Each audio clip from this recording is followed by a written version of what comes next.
Hello students, welcome to the channel. মই কল্পজ্যোতি বৰা আৰু আজিৰ এই ভিডিঅ'ত আমি class 10 exercise 2.2 question number 6 discuss কৰিম।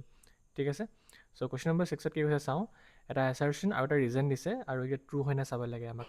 কৈছে যে alpha and beta are the zeros of the polynomial. Polynomial তো মই লিখিলো x square minus 6x plus p. ঠিক আছে? এই polynomial তোৰ zeros গিটা হয় alpha আৰু beta. ঠিক আছে? আৰু এটা কন্ডিশন দিছে যে alpha এইটো কন্ডিশন তো মই লিখিলো condition to কৈছে যে alpha plus beta whole square minus 2 alpha beta equal to 40 হয় বুলি ঠিক আছে ওকে পলিনোমিয়াল টোৰ এটা কন্ডিশন দিছে আৰু আমাক এটা চেক কৰিব কৈছে যে p equal to -1 হয় নে নহয় ঠিক আছে p equal to -1 হয় নে নহয় আমাক চেক কৰিব লাগে সো আমি এটো কি কৰিম ইয়াত চোৱা আমি এটো অলৰেডি আগৰ কোৱেশ্চনছ কেইটা যদি কৰি আছে যেন গম পাবাই alpha plus beta মানে কি হয় sum of zeros আৰু sum of zeros হয় -b/a equal ঠিক আছে আৰু প্ৰডাক্ট মানে হয় আলফা ইনটু বিটা আৰু হেতু হয় c বাই a ইকুৱেল ঠিক আছে সো মই ইয়াৰ ভ্যালু গিটা এক্সট্ৰাক্ট কৰি লম ইয়াৰ পৰা মই আলফা প্লাস বিটা ভ্যালুটো এক্সট্ৰাক্ট কৰিম আৰু আলফা ইনটু বিটা ভ্যালুটো এক্সট্ৰাক্ট কৰিম এই পলিনোমিয়ালটোৰ পৰা ঠিক আছে alpha plus beta equal to কি লিখিব লাগে -b/a বুলি লিখিব লাগে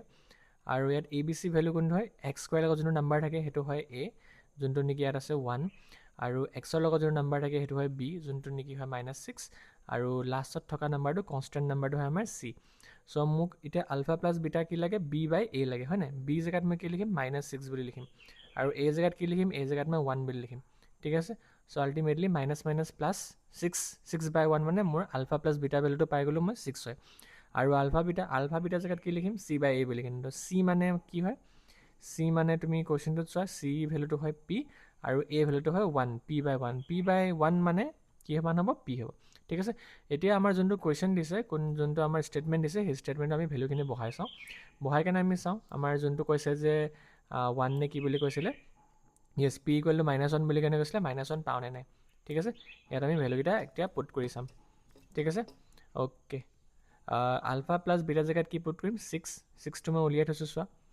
আৰু 2 ইনটু আলফা বিটা জায়গাত মই কি পুট কৰিম p বুলি পুট কৰিম ইকুৱেলস টু 40 অলৰাইট সো এটো সলভ কৰিতে 6 স্কয়াৰ কিমান হ'ব 6 স্কয়াৰ হ'ব 36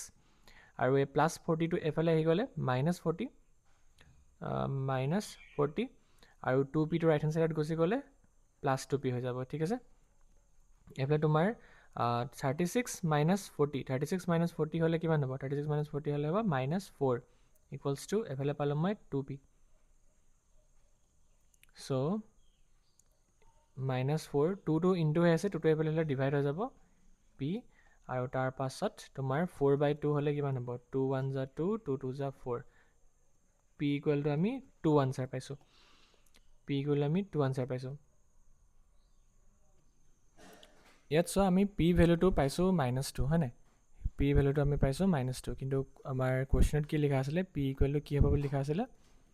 কোৱেশ্চনত কৈছিল যে p ইকুৱেল টু -1 বুলি কেনে এটো সো p ইকুৱেল টু -1 কিন্তু আমি p টু -1 পাইছো জানো নাই পা আমি p ইকুৱেল টু পাইছো -2 বুলি কেনে তাৰ মানে আমাৰ এই assertionটো যোনটো হয় assertionটো আমাৰ হ'ব ৰং আৰু ৰিজনটো পঢ়িছা ৰিজনটো ৰাইট আছে নে কৈছে যে sum and product of zeros of a quadratic polynomial is -b/a আৰু c/a হয় বুলি এটো ঠিকই কৈছে sum to -b/a হয় আৰু product to c/a হয় ৰিজনটো কাৰেক্ট ঠিক আছে মানে আমাৰ assertionটো ৰং আৰু ৰিজনটো কাৰেক্ট তো এটো কোনটো অপচন আছে চাও আমাৰ অপচন নম্বৰ c আছে সো এটো sorry c নহয় d আছে assertion is false but reason is true option number d correct হ'ব তোমাৰ এটো কোৱেশ্চনৰ ঠিক আছে আই হোপ এটো কোৱেশ্চনটো কেনেকৈ সলভ কৰিলো বুজি পালা